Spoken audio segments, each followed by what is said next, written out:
88లో నేను love marriage చేసుకున్నాను. అయితే ఒక కుటుంబానికి దూరమై ఉండడంలో ఎంత బాధ ఉంటుందో ఆ టైంలో మనకు తెలియదండి. మా అమ్మగారు చనిపోయారు, నేను పోలేకపోయాను. మా నాన్నగారు చనిపోయినప్పుడు నేను పోయాను. నాకు 2 తమ్ముళ్ళు, ఒక చెల్ల ఉన్నది.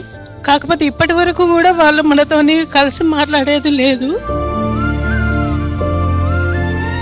ఆనాటి నుంచి ఈనాటి వరకు కూడా నేను కొన్ని రోజులు పొలిటికల్లో తిరిగాను 85లో.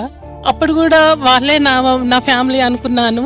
తర్వాత ఇంటికి పోగానే మాత్రము నేను ఏకాకినేమో, నేను ఒక్కదానేనేమో, నా బాధ మంచి చెడ్డ పంచుకోవడానికి ఎవరు లేరేమో అన్న ఫీలింగ్లో ఉండేదాన్ని. కానీ నా భర్త నాకు సపోర్ట్ ఇచ్చాడు. 2000లో కోవిడ్లో అతను కోల్పోయాడు. ఆ తర్వాత నుంచి నేను ఇంకా ఒంటరిని అయిపోయినాను అనుకుంటున్నాను.